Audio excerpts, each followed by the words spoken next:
Olá, está começando o Univasf Debate. A universidade é uma instituição de ensino superior que contempla várias formas de ensino e de onde sai boa parte dos profissionais que existem no mercado. Em um mundo em constante transformação, esse espaço também exige mudanças. Nosso programa de hoje debate os caminhos do ensino universitário. E para conversar sobre esse assunto, convidamos o filósofo Jean Aubry e o professor Juraci Marques da Universidade do Estado da Bahia. Sejam bem-vindos ao nosso programa. Para começar, eu gostaria que vocês falassem quais são os principais ou o principal problema que o ensino universitário enfrenta atualmente. A universidade ela vive uma crise institucional, né? Ela passa por um momento muito delicado, porque a humanidade passa por uma transformação muito grande, onde até a natureza da formação, né? A demanda para o mercado de trabalho, a formação para a vida em sociedade, tem tido grandes transformações. Então, acho que o desafio hoje, o maior desafio da universidade é pensar qual é, de fato, a verdadeira função da universidade num século de grandes transformações, onde a concepção do que é o ser humano, do que é a sociedade, o campo do trabalho, a experiência de vida, todos esses elementos, eles estão passando por grandes transformações. E talvez uma sociedade de um século tão dinâmico, mobilizado pelas relações nas redes virtuais, pelo desenvolvimento de tecnologias tão extraordinárias, pela mudança nas formas de relações humanas, ela é uma universidade tipificada como uma universidade do século XXI, mas que tem uma estrutura que vem do século XIX, e esse encontro com uma estrutura do século XIX e uma mente, um pensamento, um espírito humano já conectado a uma sociedade com tantas transformações, tem causado muitas tensões, e talvez esse seja o maior desafio da universidade hoje, pensar a formação humana num século de grandes transformações. E como você colocou, Juliana, o mercado, o futuro profissional, ele está sendo maleado dentro da universidade, dentro das faculdades. E a gente precisa pensar se organizar para que essa mesma universidade tivesse um passo na frente sobre a sua sociedade. E a gente tem que pensar o profissional que vai atuar no século que vem. E talvez, eu acho que, por se perguntando, a universidade adormeceu. A gente fez pequenas alterações, mas o próprio sistema se congelou. A gente teve uma modificação inferior ao avanço da sociedade. A sociedade avançou mais rápido do que as universidades. A gente tem uma cópia de procedimento que vem dentro do século medieval, do período medieval. Ele evolui bastante, provocou, e hoje somos, alimentados por ela. Mas aí, nesse momento, na minha visão, nós não alimentamos a sociedade que vai chegar. E hoje tem um grito, inclusive, dos estudantes que reclamam da nossa parte, faz alguma coisa. A gente não pode ser satisfeito porque não atende à necessidade, inclusive de hoje.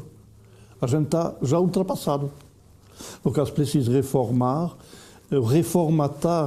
a visão da universidade muito mais profundamente do que apenas algum band-aid de pequenas experiências, que são ótimos, que sem dúvida terão seu efeito, mas é insuficiente pela necessidade do papel da universidade dentro da sociedade.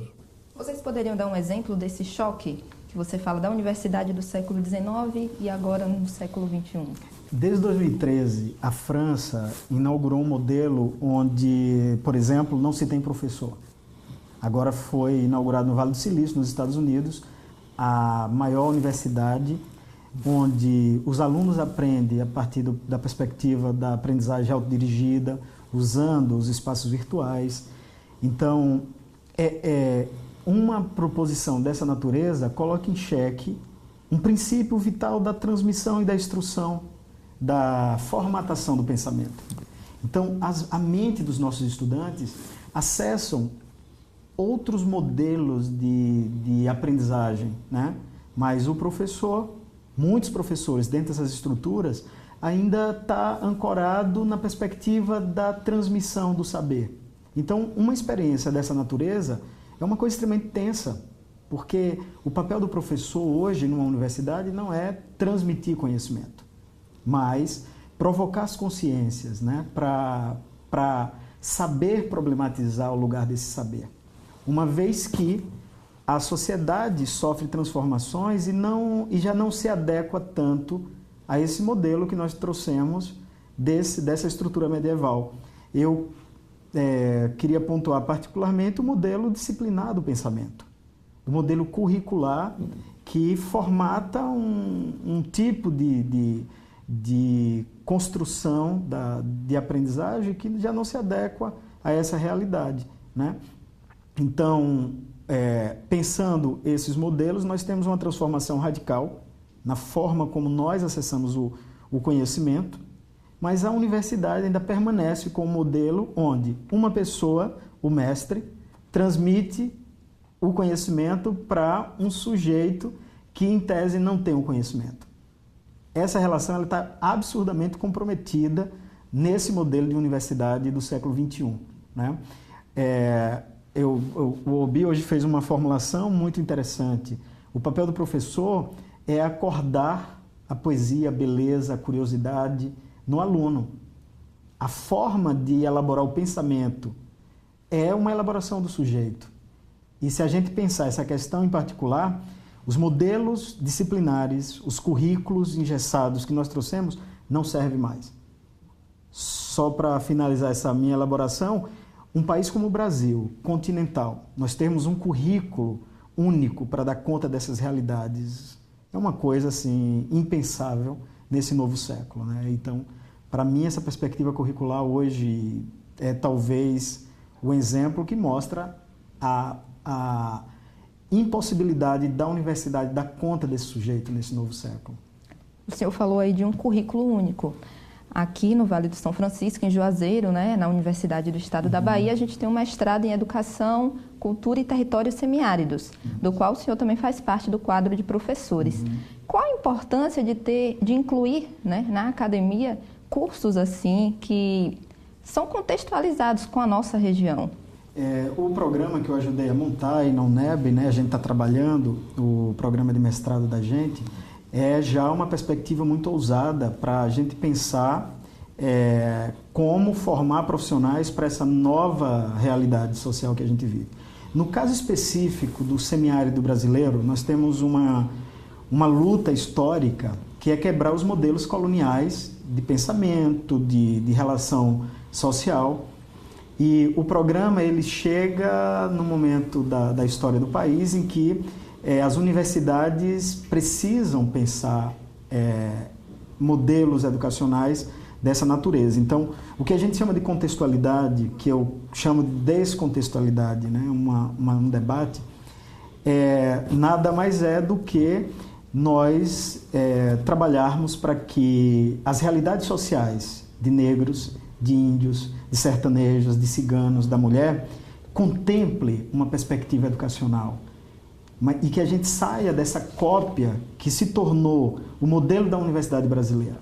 Nós copiamos algo da ordem da perspectiva grega, nós copiamos algo da perspectiva medieval, nós copiamos algo da perspectiva renascentista e nós não copiamos nada da nossa própria realidade.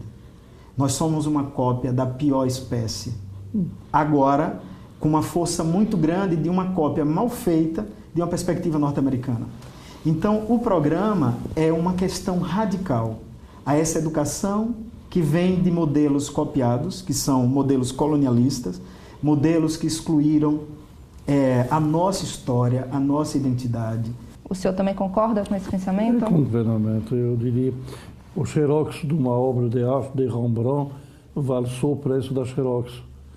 E nós somos xerox. E a gente ainda estamos esperando por que motivo será incentivado pelo ex-colonizador, pela colonização atual subjacente que existe em termos comerciais, que a gente não tem condição para poder criar a nossa própria identidade. O Banco Mundial, Mundial declarava alguns meses atrás no documento oficial que o Brasil não poderá ter universidades. O máximo que ele poderia fazer é ter faculdades meia-boca para permitir construir os técnicos e os operários suficientes para manobrar as máquinas que serão compradas do primeiro mundo. É um documento oficial publicado, dentro de todas as revistas do primeiro mundo. A gente precisa acordar, fabricar a nossa identidade. Ela é uma identidade específica, única. Ela não poderia ser reproduzida na Argentina, nem em qualquer outro país, porque a gente precisa definir a nossa identidade. E essa aqui é uma coisa que aí não está muito clara, que identifica o americano, que também tem um país de imigração parecido ao nosso, é a Constituição. Para nós seria o futebol, a maçã, o carnaval, mas é insuficiente, porque não é tudo que vai jogar futebol nem carnaval. No caso, a gente precisa descobrir alguma coisa que faça que nós temos um denominador comum e, a partir desse denominador comum, criar uma instituição que responda a esse denominador, atendendo todas as facetas da nossa população, e não um serviço que seja mascarado, que seja descancarado de uma instituição externa que quer, atender às suas necessidades. Por exemplo, eu vou lhe dar uma coisa que é difícil de engolir, mas universidade significa, dentro da sua potencialidade, a criação de cérebro, quer dizer, cientistas, que vão criar trademark, brevets, invenção e prêmio Nobel. Como é a nossa situação brasileira em termos de brevets, de trademark, de invenção e de prêmio Nobel? Uma miséria. A gente tem um prêmio Nobel, mas trabalhando em equipe com outros. Mas quando ele é prêmio Nobel, porque ele trabalha em outro país. Ele é prêmio Nobel por causa da nacionalidade do seu nascimento. A gente tem um pouco de trabalho a fazer. E o problema não é de criar uma revolução, de quebrar tudo, mas encontramos alguns problemas que vão surgir rapidamente. E a dificuldade do próprio corpo docente a aceitar que a gente tem que fazer alguma coisa. Ele se confortou, ele se fechou, ele se protegeu nele, dentro de uma ilha deserta lá, e isto vai criar tanto uma dificuldade da evolução e tanto uma dificuldade no nível da pedagogia que vai ser oferecida pelos próximos profissionais que a gente tem que colocar no mercado. Aqui no Univasf Debate a gente tem um espaço para ouvir as dúvidas da população na rua. E a gente tem 3 perguntas sobre esse tema da educação universitária. Vamos ouvir. Por que se deve cursar uma faculdade se o curso técnico se conclui em menos tempo? Qual o futuro das universidades do Brasil? O Enem é a melhor forma de ingresso nas universidades públicas? Nós escutamos aí as dúvidas da população e a primeira pergunta foi: por que devemos optar por uma faculdade se o curso técnico é concluído em menos tempo? São duas coisas diferentes. São duas amplitudes diferentes. Dentro da sociedade, você vai ter uma camada importante da sociedade que vai permanecer o nível de operação braçal, de operação direito dentro das atividades econômicas. Depois a gente terá uma parte de pessoa mais especializada, mais restrita a um setor de atividade. Depois você vai ter uma camada de invenção, quer dizer, que é mais generalista. Ele pode atuar em vários setores e ele consegue ter uma visão global que é absolutamente necessária no nível de um país, permitindo justamente interagir dentro da própria atuação mais especializada, mas ao mesmo tempo com um leque muito mais aberto. No caso, aí os estudos técnicos são fundamentais, sem dúvida que o Brasil precisa, é absolutamente indispensável, de incentivar o trabalho, os estudos técnicos. Muitas vezes acontece, particularmente na África, um desequilíbrio forte entre os estudantes que vão frequentar a faculdade e quase nenhum que vão frequentar as escolas técnicas. No caso, o canteiro de obra está parado. Você tem muito diplomado de engenharia, de arquitetura, mas não tem ninguém para construir. Eles são obrigados a importar pessoas do exterior para poder suprir essa carência. No Brasil, nosso sistema de estudo, técnica, já foi trabalhado de alguns anos, desde o período da Anísio Teixeira, já começava a se criar uma dinâmica. Funciona bem ou não funciona bem, mas de qualquer maneira é menos complexo que o processo universitário. Só que um é complementar do outro. Não podemos dizer que tem um que é bom, ele é mais rápido, claro que é mais rápido, porque ele é mais conciso, ele é mais restrito. Agora, vai ter que haver pessoas que têm uma visão mais ampla, talvez uma ambição maior também, que vão cursar dentro da faculdade uma tendência a abranger vários departamentos, não é ainda dentro da universidade, mas dentro da faculdade, ter uma visão quase multidisciplinar. Ele vai ter que pensar o processo com função diferente de observação. E o técnica não, ele tem um sistema, ele vai ficar, se profissionaliza, fica muito bom, ele será um excelente técnico. E tanto é que na Europa, particularmente nos Estados Unidos, um bom técnico ganha mais do que um profissional que sai da faculdade. O salário do técnico superou hoje o salário de um profissional universitário. Eu me permitiria pensar, se você pega, por exemplo, Esparta formava tecnicamente para a guerra, tinha uma função muito direcional. Atenas formava para a polis, para a vida em sociedade. A vida em sociedade não é uma vida do trabalho em si. Tem um livro muito conhecido no mundo que é Eros e Civilização, de um pensador chamado Herbert Marcuse, e ele dizia que o principal mecanismo da alienação é o trabalho. O que quer dizer isso? Quando um ser humano é pensado para viver a vida no trabalho, isso é a mortificação, né? Nós não queremos dizer que o trabalho não seja importante. É importante, mas a vida não é só trabalho. A vida tem poesia, a vida tem rios, tem árvores, a vida tem uma experiência do ócio pessoal. As pessoas precisam experimentar a sua existência além do trabalho. Mas o que é que aconteceu com o ser humano hoje, dentro de uma lógica neoliberal, do capitalismo, dessa necessidade material? Todos fomos convertidos a operadores do trabalho. Isso é alienação pura. Então, acho que há uma tensão no que nós chamamos de formação técnica e formação universal, né? Eu acredito que os centros e as escolas que se converteram em mecanismos de trabalho para o mercado, eles estão altamente aderidos dentro desse campo alienante e mortificante da condição humana. A universidade, que também faz esse papel, ainda tem a responsabilidade de pensar o lugar da arte, o lugar de uma formação para além do trabalho. Então eu vejo uma tensão nessa perspectiva. Acho que nós temos uma demanda pontual desse mundo capitalista e do mercado, mas no dia que a universidade se converter a isso, ela precisa deixar de ser universidade. O próprio nome universidade vem de universo. Ele nasce de um termo grego, né, que é escola em grego e que quer dizer ócio, que não necessariamente quer dizer falta de trabalho, não é nesse sentido.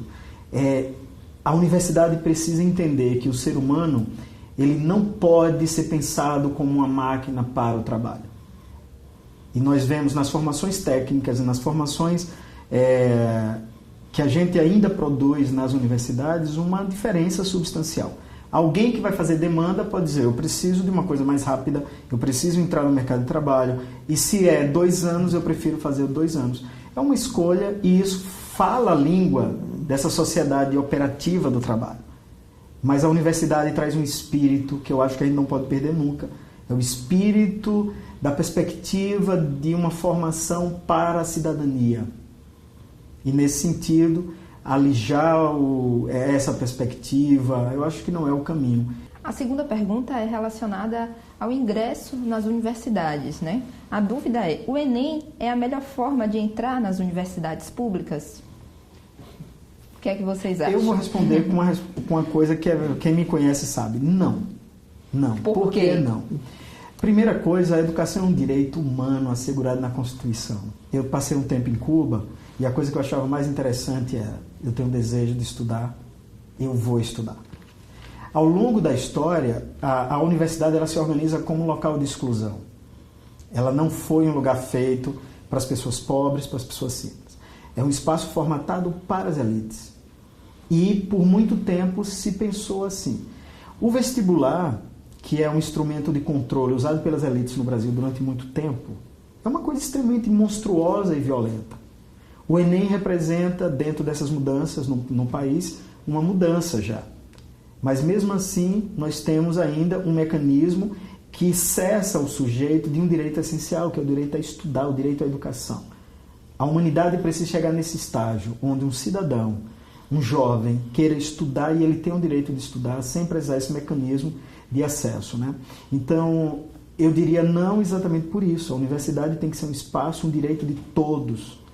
Mas o Enem se apresenta ainda como um mecanismo. Óbvio que bem melhor do que o vestibular. Porém, né, nós temos aí ainda um mecanismo de preparação para... Olha só, as escolas preparam para o Enem. Gente, é a coisa mais absurda você pegar um espaço de formação humana e preparar um menino para uma prova. A gente tem que preparar os jovens para a vida, né? Petrolina, particularmente, eu tenho ficado assim, bastante envergonhado das escolas daqui que, por exemplo, botam outdoor de meninos que passaram em Direito e Medicina e você não vê um outdoor de pessoas que passaram em licenciatura, em agronomia. Então, a gente está celebrando o quê? Né? O que é que nós estamos celebrando? O que é que representa essa figura do Enem para essas escolas que tem pegado um ser humano que está em uma fase muito importante da vida e formatado ele para esse instrumento?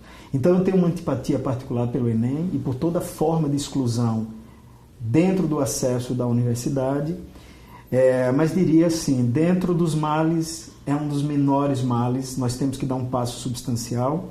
E uma coisa que eu acho que é até de utilidade pública aí, a Europa agora, recentemente, sobretudo a Portugal, está acolhendo jovens brasileiros que passaram no Enem. Então, além das universidades brasileiras, as universidades europeias portuguesas, algumas delas já está acolhendo jovens nesse processo, mas eu particularmente não gosto dos instrumentos que cessam um direito tão fundamental à educação. Na opinião do senhor, então, não deveria haver esse mecanismo de seleção? Não. Deve ser um direito fundamental. Sem contar que existe uma coisa psicológica, psicanalítica por trás. Uhum. Você coloca uma aluna que assimilou essas informações, mas por causa de uma caracterização caracterial, essa pessoa, vamos chamar por dar um nome, tem um temperamento nervoso. Essa pessoa é muito sensível à pressão. Uhum. O momento que ela entra na sala de prova, ele começa a criar uma sudorese, ele começa a ter uma modificação biológica e o comportamento, neurológico vai acompanhar e nesse momento ele tem um branco. Ele é considerado como um excelente aluno, mas o momento que ele vai ter que recolocar o que ele está sabendo no papel não será mais de nada. Ao contrário, é um linfática que é inteligente, que de vez em quando pegou as aulas, sempre foi um aluno muito médio, talvez até abaixo da média, porque o linfática não gosta de se cansar, ele odeia o cansaço. Ele se investiu o mínimo. Ele chega na prova, ninguém tem expectativa sobre ele, porque já quase todo mundo está certo que ele não vai passar. O pouquíssimo que ele recuperou, que ele armazenou, ele coloca, é suficiente para ele passar. Quanto o bom aluno, que por causa de uma crise de estresse aguda, será incapaz, por causa existe um desequilíbrio fenomenal e uma injustiça total, porque mesmo o bom aluno, na verdade, nesse momento não é capaz de demonstrar. Não quer dizer que seja sempre dessa maneira, mas muitas vezes, particularmente na Europa, nos Estados Unidos, esse processo acontece com grande frequência. No caso, a injustiça, ela é sobre vários. O que colocar no lugar, o como fazer, a nós de inventar, de propor, de colocar. O que nós fazemos no nível da psicossomática é de permitir às pessoas, desenvolver esse critério de informação, de conhecimento que possui, essa sabedoria em andamento, essa sabedoria que vai se crescendo, muito mais do que um estado de papagaio. Porque na maior parte do tempo, os alunos vão nas aulas para poder receber uma informação, eles determinam que eles vão guardar essa informação até o dia da prova. Porque passou a prova, o que ele quer nesse momento é se libertar de tudo.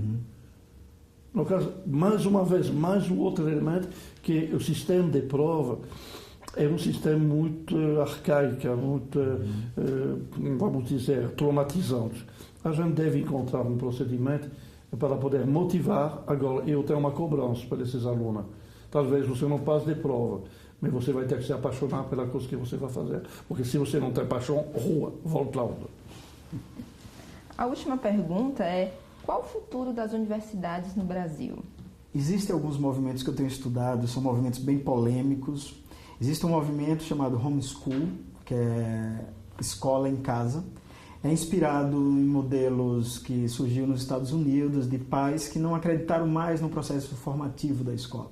Existe um escritor, Ivan Illich, escreveu na década de 60 um livro chamado Sociedade Sem Escola.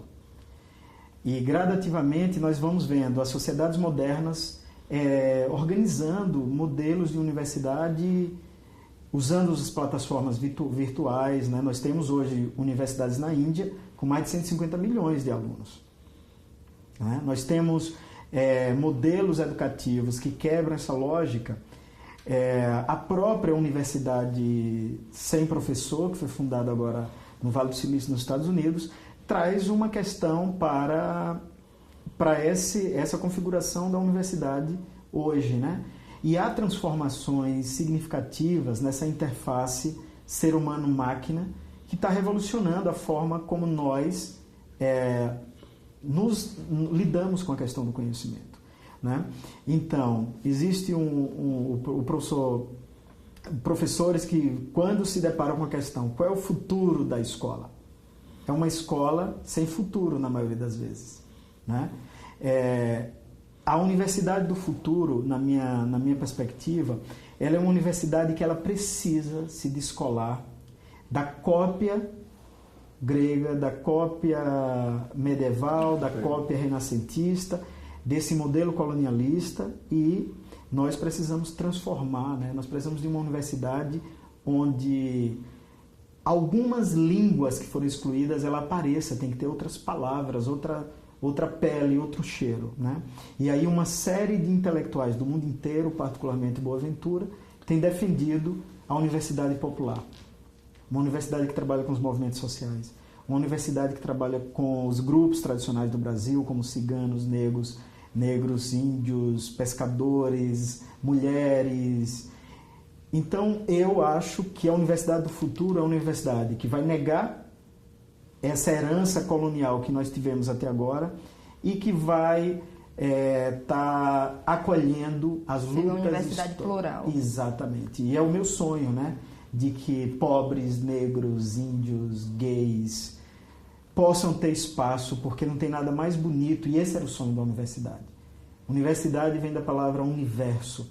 O universo não tem apenas estrelas, não tem apenas um planeta. O universo tem uma polissemia de significados, né? E é tão bonito uma universidade onde tenha peles diferentes, cheiros diferentes. As monoculturas são nefastas, e a mais nefasta é a monocultura do pensamento. Ela precisa ser um lugar diverso e plural. Eu acho que dificilmente as universidades vão desaparecer, mas que vai se transformar, não tem dúvida. E a gente precisa trabalhar para isso. As ideias, elas precisam surgir.